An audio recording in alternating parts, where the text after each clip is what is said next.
네. 이제 저희는 계속해서 우리 재림교회가 가지고 있는 정말 매우 중요한 중치적 가르침이라고 말하고 있는 조사심판을 성경적으로 살펴보는, 그래서 이 성경과 우리 조사심판의 가르침 내용이 혹시 유격된 부분이 있다면 거기를 어떻게 채워볼 것인가, 아니면 방향성이 있어서 좀 뭔가 좀 서로 뒤틀린 방향이 있다면 어떻게 그걸 좀 조화롭게 바꿔볼 수 있을 것인가 하는 이런 문제들을 돌아보고 있는 중입니다. 그래서 이런 문제를 돌아볼 때는 말씀드렸던 것처럼 항상 이것이 깨끗하고 옳아, 어느 것도 손댈 수 없는 완벽한 것이야, 이런 마음으로 우리 것을 돌아보면 절대로 그 유격된 부분을 발견할 수가 없게 되죠. 그래서 좀 저희들의 마음이 뭐가 좀 이렇게 좀 너무 좀 강하다, 뭐 아니면 너무 이렇게 예리하다, 이런 생각들이 들을지라도 사실은 더 할 수 있는 한 최선을 다해서 우리의 가르침들을 살펴볼 필요가 있습니다. 그래서 정말 모든 것들을 이렇게 하나씩 하나씩 나눠봐서 할 수만 있으면 하나님의 뜻에 더 가까이 나아가는 그런 우리들의 모습을 찾아 발견하기 위해서 지금 이런 시간을 갖고 있는 것입니다. 자, 이 시간에는 지금 저희가 5번째 갖는 시간이에요. 5번째로 갖는 시간인데, 이 5번째 이 시간에 저희는 어떤 부분을 다루게 되는가. 지난 시간에는 2300주야라고 하는 그 예언된 긴 기간 동안에 2300주야와 성소정결, 그리고 그 성소정결과 합치해서 조사심판과 어떤 이 상관관계가 있었는가, 2300주의 의미도 보았고요. 또 그 성소정결이라는 때 성소는 어떤 성소였는가도 보았고요. 그런 다음에 성소정결이라고 하는 말의 어원적 의미로 아주 매우 기본적인 성경 연구의 우리가 단계를 말한다면 매우 기본적인 문제였어요. 대개 우리 아시는 바대로 어떤 것을 얘기할 때는 역사적 백그라운드를 살피고 용어적 의미를 살피는 것을 우리가 늘 해보곤 합니다. 마찬가지로 지난 시간까지는 그 시간을 가졌고요. 이제 5번째 시간, 이번 시간부터는 본격적으로 교회가 가지고 있는 조사심판과 직접 관련이 있는 레위기에 나오는 이 7절기 가운데 있는 속죄일, 이 속죄일, 이것이 원형적인 이 조사심판의 시간이라는 우리에게 굉장히 중요한 그 예언 해석에 관한 문제가 있기 때문에 이번 시간에는 레위기에 나오는 속죄일, 속죄일의 성소정결, 그러니까 속죄일과 그다음에 속죄일의 성소정결, 그리고 그 성소가 정결하게 하려니 말씀 가지고 우리의 조사심판을 과연 어떻게 이 성경과 조화로운 길을 찾아볼 수 있을까 하는 문제를 따져보도록 하겠습니다. 아시는 바대로 레위기 16장 30절에는 이날에 너희를 위하여 속죄하여 너희로 정결하게 하리니 너희 모든 죄에서 너희가 여호와 앞에 정결하리라. 이렇게 해서 우리가 하나님 앞에 이렇게 정결하게 되는 이 날을 레위기에 나오는 속죄일 7월 10일에는 설명해 주고 있습니다. 그러나 우리는 이 조사심판이라고 하는 이 부분에 대해서 속죄를 이해할 때 우리는 아주 분명하죠. 교회 성소론의 기초가 되어 있는 오할렐 크로이저의 성소론을 입각해서 본다면은 거기는 아주 분명해집니다. 7월 10일 속죄는 어떻게 되느냐? 십자가에서 성취될 수도 없었다. 곧 속죄일의 표상이 십자가에서 원형을 만난 것이 아니다. 이렇게 돼 있어요. 이 말을 처음부터 말씀드리면 이거예요. 2300주야가 맡는 1844년이 될 때까지 레위기 16장이 말하는 성소정결은 완성되지 않았다. 그러니까 아직 레위기 16장은 표상으로 준 것인데 원형을 만난 것이 아니다, 이런 뜻이에요. 그 이유는 가을절기의 표상은 초림에서 하나도 성취되지 않았다. 그러니까 가을절기 속에 들어가는 속죄일이죠. 여기 중요한 속죄일은 십자가에서는 이루어질 수가 없었다고 하는 이야기인 것입니다. 도대체 가을절기에 나오는 속죄일을 오할렐 크로이저는 이렇게 말하게 된 것이죠. 그러면서 이것이 우리들은 이것이 이 교회의 교리로 정착을 되는 데는 캐셔넌 덕트린이라고 하는 1950년대에 만들어진 교회의 이 석학들이 만들어 놓은 교회의 우리의 그 신앙 변증서입니다. 거기에는 마찬가지로 예수님께서 하늘 성소 봉사의 두 번째 마지막 심판의 국면에 들어가셨다고 믿는다. 그러니까 우리의 신앙이라고 하는 것은 속죄일의 원형을 오할렐 크루즈는 안 만났다. 그러니까 그 속죄일의 원형을 1844년에 마쳤는데 1844년에 마친 속죄의 원형이 무엇인가? 그건 마지막 심판이다. 이렇게 말한 것이죠. 그래서 그것을 그분의 속죄 봉사의 두 번째 마지막 단계에 들어가셨다. 이렇게 되어 있습니다. 그러니까 오할렐 크루이저나 우리 이 퀘스천 닥트린이나 교회 기초 교리를 살펴볼 것 같으면 속죄 교리의 두 번째 마지막 단계다. 그러니까 속죄가 뭔가 이렇게 십자가의 속죄가 따르고 이게 다른 것 같은 이런 이 가르침들을 우리가 보게 돼 있죠. 그래서 이 문제는 분명히 성경적인 조명이 필요합니다. 정말 그런가? 사실 이 세 이야기죠. 오할렐 크루이즈 이야기와 여기 퀘스천 닥트린이나 교회 기초교리를 통해 보면은 재림교회는 하나의 프레임이 있어요. 그건 뭐냐? 이스라엘이 가지고 있던 그 7개 절기 가운데 봄절기는 초림에 관한 것, 가을절기는 재림에 관한 것이다. 이런 프레임이 있어서 모든 성경 해석을 사실은 거의 그 프레임에 맞춰서 합니다. 예언 해석을 할 때. 그래서 이 구속론 혹은 구원론도 역시 그 프레임에 맞춰서 조직되고 또 그렇게 잘 마련된 것이 이 교회의 가르침입니다. 그러니까 오할렐 크루즈가 말한 것처럼 이 십자가에서 즉 봄절기에는 하나도 성취되지 않았다 이렇게 돼 있으니까 그것을 이어서 만들어놓고 발전시킨 것이 이런 가르침들이거든요. 이렇게 돼 있기 때문에 우리는 이 문제에 대해서는 사실 아주 매우 심각한 살핌이 필요한 것이다. 이렇게 말씀드릴 수가 있겠어요. 이 말씀을 그냥 이대로 우리 거니까 오라 이러면 아주 또 상당히 다른 문제들이 발생할 수가 있겠죠. 그래서 우리는 이 문제들을 보기 위해서 절기에 관한 문제가 있기 때문에 저희는 먼저 이 조사 심판과 속죄에 관한 이야기, 또 속죄의 성소정결의 의미와 조사 심판의 의미를 살펴보려면 먼저 단단하게 7절기에 대한 이야기를 살펴볼 필요가 있습니다. 7절기에 대한 이야기를 살펴봐서 그 가운데 우리가 중요한 부분들을 거기서 한번 비교해 보는 시간을 갖겠습니다. 자, 먼저 7절기라고 하는 이 구약의 제도와 그 성소 제도 속에 들어있던 제사 제도 속에 들어온된 7절기 때에 따라서 기한에 미쳐서 이루어지는 그런 절기들을 우리가 공부하기 전에 우리는 성경이 나와 있는 구속이라고 하는 이야기, 혹은 우린 구속의 경륜이라고도 얘기하죠. 혹은 구원의 계획이다, 구원의 경륜이다. 뭐 약간씩 뉘앙스의 차이는 있지만 우리의 방향은 같은 방향이에요. 구속이 곧 구원이고 구원이 곧 구속이라기에도 뭐 이렇게 틀린 표현이 아닌 그런 구속의 공과 혹은 구원의 공과를 우리는 갖고 있어요. 이 구속의 경륜, 구속의 경륜에는 두 측면이 있습니다. 이거는 성경을 이해하는데 아주 중요한, 또 구원의 의미, 예언을 이해하는데 아주 중요한 베이직한, 아주 기본적인 성경 이해의 원리입니다. 이만 여러분이 지금 알아두셔도 굉장히 중요한 성경 신학 혹은 우리 신앙의 어떤 경점을 판단하는 데 있어서 대단히 중요한 유익을 볼 수가 있겠습니다. 그건 뭐냐? 두 측면이 있다는 말은 구원이 두 방향이 있다는 뜻이 아니고요. 두 방향의 뜻이 있다는 뜻이 아니고 뭘 말하느냐면 하나는 개인의 구원에 관한 이야기예요. 개인의 구원. 그 다음에 또 하나는 여러분 한 사람 한 사람을 인생이라 그럴 때 역사란 이 인생들이 모여진 것이 뭐가 됩니까? 역사가 되잖아요. 한 개인의 역사를 인생이라면 우리 모두의 인생을 합치면 그것이 인류의 역사가 되는 것입니다. 그거와 마찬가지로 하나님이 마련하신 구원의 계획은, 구속의 계획은 한 사람 한 사람에게도 그것이 적용되는 것이지만 한 사람만이 아니라 모든 사람들, 모든 인류, 그러니까 막 역사적으로 저 시작부터 저 마지막까지를 다 망라해야 되니까 이건 총체적인 의미가 있는 거죠.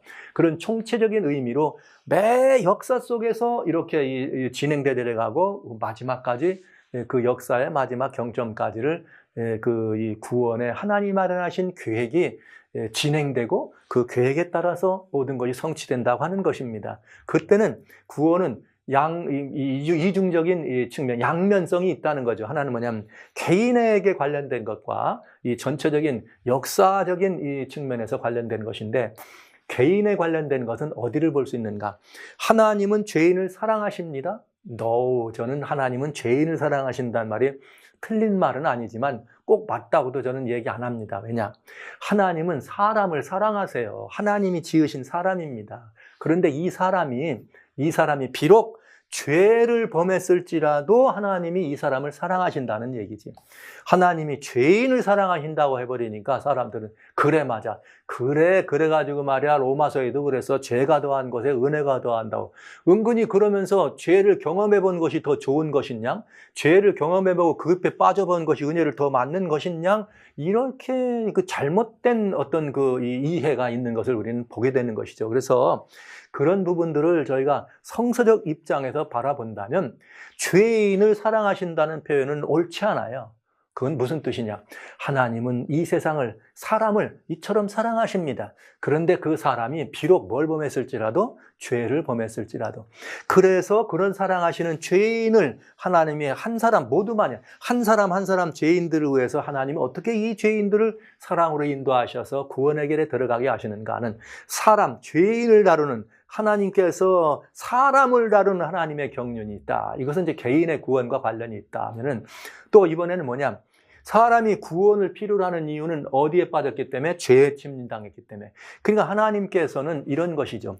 뇌하라고 하는 한 사람이 예수님을 영접해, 혹은 뭐 구약 당시에 회요를 흘려, 그 한 사람이 구원에 들어가. 그러면 그것이 구원의 역사가 끝난 거냐 이거예요. 아니에요. 아닙니다. 아담이 범죄했을 때 하나님께서 아담에게 구속의 경륜을 발표하실 때 분명히 뭐라고 말씀하셨는가? 여자의 후손이 와가지고 어떤 일을 할 거예요? 그 뱀이죠. 이 머리를 상하게 할 거다. 뱀은 여자의 후손의 발꿈치를 상할 거다. 거기 무슨 말씀이 있는가 하면, 하나님께서 멸망에 빠져들어갈 죄인들을 사랑하시는 하나님의 경륜을 펼치실 때, 너가 이 어린 양 되시는 보혈의 공로로 힘입어서 이 정말 십자가를 돌아가신 예수를 믿으면 네 구원이 이루어진다. 그래서 한 사람 구원받는 것은 끝이냐? 아니다. 하나님의 구원의 계획은 반드시 뭐가 있어요? 뱀이, 옛뱀이죠. 마귀라고도 하고 사단이라고도 하는 죄의 권세를 없애뜨리고, 그 다음에 죄의 권세를 주장하는 사단과 죄를 이 땅에 들여오게 한 죄의 근원마저도 없애야지만 뭐가 돼요? 완전한 구원이 이루어지는 것이죠. 그래서 이 구원이, 나 한 사람은 내가 죄의 권세로부터 벗어나면 나 하나의 구속은 이루어질 수 있지만, 나 외에도 내 뒤에도 내 앞에도 많은 사람이 계속 있어야 되니까 총체적으로 모든 인류가 다 같은 경험을 해야 될 것이고요. 매 순간마다 같은 경험을 해야 될 것이고, 또 하나는 뭐냐? 그렇게 하나님이 사람만이 아니라 죄 자체, 그 다음에 죄의 근본인 어둠을 어떻게 하나님이 도말하실 것인가 하는 것까지가 구속의 경륜 속에 다 포함됐다는 거죠. 장구한 역사 속에. 그래서 개인의 구속이나는 현시적으로, 수직적이에요. 즉각적으로 오늘 회개하고 주님께 돌아오면 영접하는 죄인의 구원은 현시적입니다. 즉 즉각적으로 이루어지는 구원입니다. 그러나 그것은 죄인의 구원을 위한 경륜이라면 역사적으로 지속되어 내려가야 될 하나님의 정말 창조 이후로 죄가 들어오고, 그 죄로 말미암아서 노아의 홍수가 있게 되고, 홍수 이후에도 약 한 4,000년 이상의 하나님의 백성들을 주님께서 부르시고 그들을 구원하시는 경륜이 있고, 그 구속의 경륜 이후에 주님께서는 2300주야라고 하는 아주 중요한 하나님 백성들을 위한 일정표죠. 하나는 구약 백성들을 위한 일정표, 하나는 신약 백성들을 위한 일정표. 70일에와 1810년이라는 기간을 놓고 거기서 우리는 십자가를 중심으로 구약 백성과 신약 백성의 뭐가 갈라져요? 신약 백성의 이 새로운 이 탄생 기점이 구약 시대가, 구약 옛 언약에 포함된 시기라고, 그다음에 새로운 언약의 주인공인 이 새 언약의 주인공인 신약이 탄생되는, 신약 백성이 탄생되는 2300절. 이런 모든 것들은 개인 한 사람 한 사람의 구원과 관련 있는 것이 아니에요. 뭐와 관련이 있어요? 이거는 역사적으로 하나님의 구원이 어떻게 이렇게 펼쳐졌는가, 그리고 그 모든 것들은 어떻게 마지막까지 이루어질 것이냐 해서, 모든 구속의 역사는 어디까지 가야 되느냐? 구속의 역사는 여기 십자가에서 맞춰진다 이것이 아니고, 예수님이 재림하세요. 이제 의미를 다 볼 것입니다. 재림하십니다. 그 다음에는 재림 이후에는 1000년이라고 하는, 그래서 인간의 구원을 위한 하나님의 계획이 펼쳐졌지만은, 완성됐지만은, 이 죄를 위해서 죄를 다루시는 하나님의 구원의 사역은 천년기라고 하는 이 시간까지 가서 완전히 심판이 되고 거기서 끝나지 않아요. 구속이 완전히 이루어지려면 어디까지 가야 되나? 여러분, 이 힌트가 로마서에 들어있습니다. 8장에 보면 피조물이 함께 탄식하면서 뭘 기다려요? 자기 이걸 왜? 구속을 기다립니다. 언제 피조물은 완전히 구속되는가? 계시록 21장에 이렇게 6절로 7절에 뭐라고 말씀하세요? 5, 6, 7절에 주님께서 만물을 새롭게 하실 때가 되었다. 그러면서 주님이 이 모든 것들을 다 이루셨다. 창세기 1장에 나오는, 창세기에 나오는 이 천지창조를 이루시고 죄가 아직 들어오기 전에 창세기 2장에 천지만물이 다 이루시니라. 그와 마찬가지로 요한계시록은 21장에 새하늘과 새 땅을 이렇게 만드실 때 여기 분명히 이렇게 말씀하십니다. 주님이 말씀하시기를 뭐라 하겠는가 하면 이렇게 말씀해요. 21장 5절에 보라, 내가 만물을 새롭게 하노라. 이제는 어떻게 된 거예요? 죄에 속한 모든 것들은 다 가야 돼. 아직 구속이 어떻게 된 거예요? 만물을 새롭게 할 때까지는 완성된 것이 아닙니다. 이것이 역사적 구원이라는 것이에요. 그래서 주님이 여기 말씀하시기를 7절에 이기는 자는 이것을 하나님이 이렇게 유업으로 주는데 나는 저희 하나님이 되고 나는 너희 내 아들이 되리라. 이렇게 말씀을 하십니다. 그러면서 여기에 주님께서는 이 모든 일들을 다 이루신 다음에 만물을 이게 새롭게 하노라 하시는 이 하나님의 이 역사를 우리는 여기서 보게 됩니다. 그러니까 역사적 구원이라고 하는 말은 총체적으로 모든 인류가 해당될 뿐만 아니라 새 하늘과 새 땅을 완성시킬 때까지 구속의 경륜, 구속의 역사는 진행된다고 하는 사실을 말씀드립니다. 그리고 개인에 대해서는 매 순간마다 하나님께 돌아오는 순간 개인의 구원은 이루어지는 것을 알 수가 있는 것이죠. 그래서 구속의 경륜은 항상 두 측면이 있고 개인의 구원과 역사적 구원이라는 측면이 있다는 것을 알아두시면 성경을 이해하시는데 이거 대단히 중요한 이해를 우리가 할 수 있습니다. 그리고 아름다운 이 말씀들을 다 이해할 수 있죠. 그래서 창세기 2장 1절에 천지가 제7일 이룰 때 천지가 일어나 다 이루니 하신 그 예수님이 요한복음 19장 30절에 십자가에서 구속을 다 이루니라. 그러나 이 모든 이 구속의 죄 사함한 대속을 다 이뤘지만은 모든 구속의 경륜의 마침은 계시록 21장 6절에 내가 만물을 새롭게 할 때가 되었다. 그렇게 하시면서 21장 6절에 내가 하나님이 말씀하시기를 다 이루었다. 여기까지가 죄와 관련된 구속의 역사를 마치는 것입니다. 그러니까 역사적 구원이라는 것은 이렇게 긴 역사 속에서 펼쳐지는 내용이라는 사실을 먼저 염두에 두시기를 바라고요. 자, 그러니까 일곱절기라고 하는 것은 바로 그런 개인의 구원과 역사적 구원이 일곱절기라고 하는 이 상징적인 속에 그것이 고스란히 들어있어요. 그러니까 일곱절기를 우리가 이해한다고 하는 것은 굉장히 중요한 우리들에게 은혜? 신앙을 나름대로 이해하고 정리하고 정돈하고 내가 살아야 되는데 어떻게 살아야 될지를 하나님 앞에서 좀 더 분명하고 명확하게 깨달을 수 있는 굉장히 중요한 구속의 공과 구원의 경륜이 펼쳐된 경륜을 일곱절기를 이해하면 아주 이렇게 은혜롭게 영접할 수가 있겠습니다. 그러나 저는 일곱절기가 지금 여러분과 같이 다 살펴보려고 하는 주된 내용은 아니에요.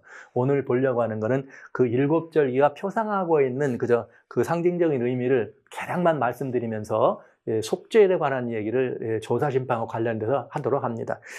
그러니까 언젠가 저희가 이제 이 일곱절기와 관련되는 구약의 제도와 관련되는 구원의 경륜은 별도로 자세히 다루어서 여러분들이 더 깊은 이해가 필요하기를 바라고요. 이 문제가 이번에 정돈이 되면서 지금까지 얘기했던 여러 가지 것들도 좀 이렇게 좀 보완이 됐으면 좋겠다는 마음의 욕심이 뜨는 것도 사실입니다.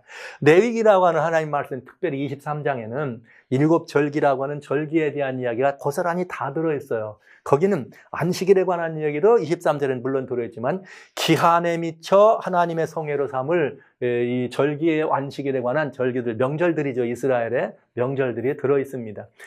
그 명절들은 뭐가 들어있느냐면 두 부분으로 나눠져 있는데 하나는 뭐냐? 봄에 이루어지는 절기가 있고요. 하나는 가을에 이루어지는 절기가 있어요. 절기란 말은 명절로 생각하시면 되겠어요. 봄에는 유월절, 무교절, 요제절, 오순절로 1월 14일 날 이 해질 적에 문제가 되고, 그다음에 요게 지금 14일 날 해질 때부터 시작하는 거니까 13일이죠. 그때까지 13일 날 이렇게 14일 날 해질 때 돌아가시고, 다 그날 밤부터 다음 날까지 무교절. 그다음에 안식 후 4번째 날 요제절. 그다음에 오순절은 여기 요제로 단을 들인 뒤로부터 50날을 안식일을 지어서 나오는 오순절. 이렇게 해서 4개의 절기가 있고요. 가을 절기는 7월 1일에 나팔절이, 7월 10일에 속죄일이, 그다음에 이 7월 15일에는 초막절이라고 하는 절기가 있습니다.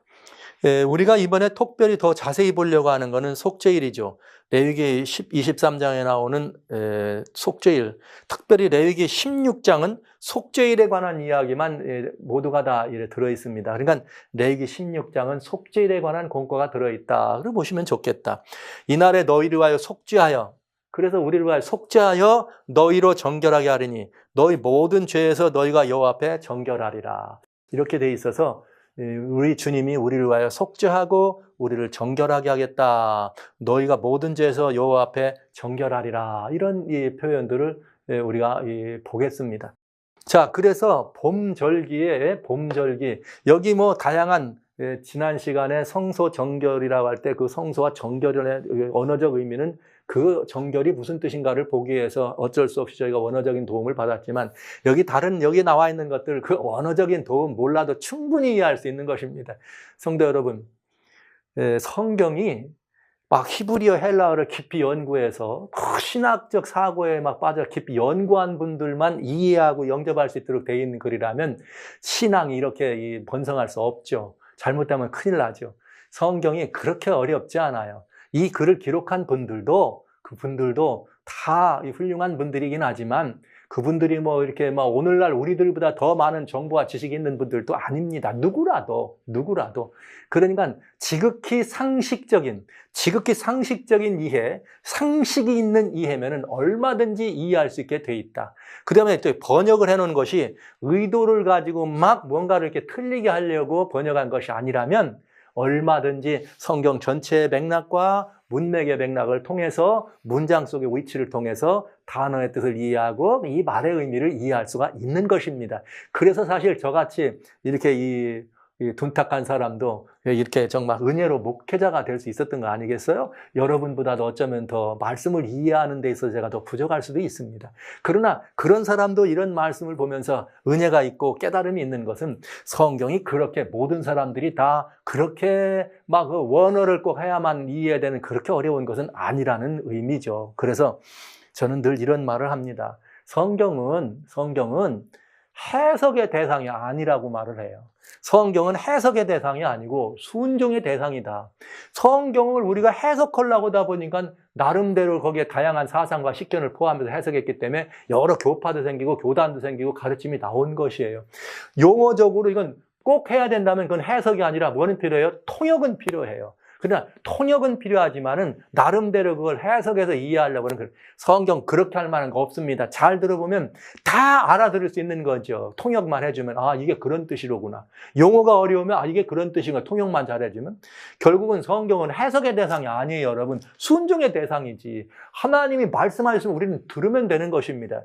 하나님이 유대인에게 말씀 주셨어요? 그러면 유대인의 현말을 유대인들이 들었는데 우리는 못 알아들으니까 그 유대인의 현말을 우리말로 바꿨으면 통역되고 번역된 거 아닙니까? 그래서 웬만하면 성경을 가지고 우리는 그 말씀의 의미를 다 이해할 수 있다는 거, 이게 굉장히 중요한 이 은혜입니다. 자, 그런 의미로 말씀드리면서 봄절기와 구속의 예표, 봄절기의 4가지 별기 속에는 어떤 예표들이 들어있나 한번 보면은 아주 쉽고 간단합니다. 하나님께서 이스라엘 백성들을 출애굽 12장에 출애굽을 시키면서 출애굽에 나갈 때 그때부터 하나님이 양잡아서 유월절을 지키는 일을 정해주세요. 그래서 이 사람들이 이제 이 애굽에서 나오는 일이 벌어지는데, 유월절에는 이제 그런 어떤 의미로 이 유월절을 하나님께서 지키라 그랬는가 하면, 신명기에는 이렇게 표현됐어요. 내 하나님 여호와의 유월절 예식을 행하라. 이는 아비벌에 내 하나님 여호와께서 밤에 너를 애굽에서 인도하여 내셨습니다. 그러니까 애굽에서 너를 인도해 냈으니까 뭐 하라는 거예요? 구원받은 그 하나님의 구원을 뭐해서 잊지 말아라? 기념하고 구원을 감격해서 그날을 잊지 말고 구원의 기념일을 지켜라. 이런 뜻이에요. 구원의 기념일을. 그런데 실제 이것은 신약 당시에 돌아올 때, 여러분 유월절에 양을 잡아서 문설지어 양의 피를 바르고, 그날 밤 애굽에 사륙하는 천사가 애굽을 칠 때 양의 피를 바른 집은 넘어가서 구원에 들어가는 그런 아름다운 얘기들이 있잖아요. 여하튼 그 모든 얘기들을 지금 하려고 하는 건 아니기 때문에 단순하게 넘어가겠습니다. 근데 이 유월절은 상징으로 준 것이었는데, 실제 어떤 일이 있었느냐. 이 유월절의 중요한 것은 그 유월절 양을 먹어야 되는 것이에요. 먹어야 되는 것. 근데 실제 이것이 구약의 유월절이 완성됐다는 건 뭐를 통해 알 수 있느냐. 사도 바울이 고린도전서 5장 7절에 너희는 누룩 없는 자인데 새덩어리가 되기 위하여 누룩을 버리라. 우리의 유월절 양 곧 그리스도께서 희생되셨느니라. 우리의 유월절 양으로. 그러니까 유월절이라고 하는 이 예식은 예수님께서 돌아가심으로 말미암아서 예수님이 유월절 양으로 돌아가셨기 때문에 어떻게 했다? 이미 그 안에서 성취된 것을 알 수가 있죠. 그래서 이제 십자가의 사건과 관련이 되어 있는 것입니다. 예수님께서 희생됐다. 그 다음에 무교절입니다. 무교절은 뭐냐? 레위기서에는 여호와의 무교절인데 무슨 일을 했는가? 무교병을 먹어라. 그러면서 이 무교절을 지내는 이유가 뭐냐면 이같이 행하여 너희 평생에 항상 내가 애굽 땅에서 나온 날을 역시 무교절도 뭘 기념하는 거예요? 애굽에서 나온 구원을 기념하는 것이고 기억하는 것입니다. 그래서 실제 이 나오는데 예수님께서는 어떻게 하셨느냐? 십자가에 달아 돌아가신 다음에 예수님이 그 다음이 무슨 날이냐?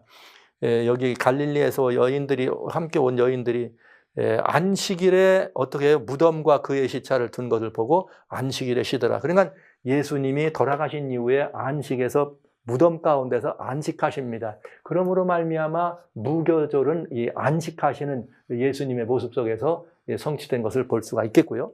요제절입니다. 요제절은 뭘 했느냐? 그해 곡식터에서 첫 번째 낫을 댄 것을 갖다가 첫 번째 수확한 걸 가져다가 한 알갱이가 아니라 한 움큼 하나님 앞에 가서 수확의 기념으로 감사하는 예물로 올려드립니다. 첫 열매죠. 그래서 요제절은 뭐냐면 제사장은 너를 위하여 그 단을 여호와 앞에 연락되도록 흔든다. 그래서 요제일이에요. 안식일 이튿날에 흔들어라. 그러니까 무교절 다음 날은 요제절이다. 그럼 이것은 무엇을 의미했느냐? 요제절은 무엇을 의미했느냐? 예수님의 부활을 상징한 것이죠. 예수님이 안식 후 첫날 새벽에 부활하셨습니다. 그래서 안식 후 첫날 새벽에 예수님이 부활하셨는데 곡식 열매를 하나만 드린 것이 아니라 요제절일 때는 한 움큼 한 단을 드렸거든요. 그러니까 이건 무슨 말이냐? 예수님이 십자가에 달려 돌아가실 때 무덤이 깨지면서 자던 성도들이 많이 일어났습니다. 그래서 자던 성도들이 많이 일어난 다음에 예수님 부활하신 다음에 성에 들어가서 사람들에게 보입니다. 그러니까 이게 부활한 첫 열매를 예수님과 함께 부종돼서 부활한 첫 열매를 이렇게 상징한 것을 볼 수가 있죠. 그래서 요제절은 예수님의 부활, 그 다음에 예수님의 부활과 연합한 성도들의 연합을 의미하는 것을 볼 수가 있겠어요. 그런 다음에 아시는 바대로 오순절은 봄 수확을 다 마친 다음에 이게 요제로 단을 흔드는 다음 요제로 단을 가져간 다음에 세서가지고 7안식일, 그러니까 77, 49, 지난 다음 날이니까 50일에. 그래서 오순절입니다. 50일이란 말은. 그래서 오순절을 기념하는데 이 규례는 무슨 뜻이냐? 마찬가지예요. 애굽에서 종되었던 걸 기억하고 이 규례를. 그러니까 오순절까지는 다 뭐냐? 구원의 기념으로 지키는 것이었어요. 애굽에서 종되었었는데 하나님께서 애굽에서 우리를 불러냈구나. 그 구원의 기념으로 봄절기는 지킨 것을 알 수가 있게 된다. 그리고 실제 오순절은 어떻게 마감했냐? 실제 예수님이 부활하시고 40일 동안 제자들에게 보인 다음에 예수님이 승천하시고 열흘 만에 뭐가 말하냐? 오순절이 이루어지죠. 그래서 봄줄기는 오순절이 이를 때 성령이 충만함을 받습니다. 그러니까 정확하게 봄절기는 예수님의 십자가 사역과 관련되어서 성취된 것을 역사적으로 분명하게 성취된 것을 볼 수가 있겠습니다. 그래서 이것은 봄절기가 가져다 준 모습이고요.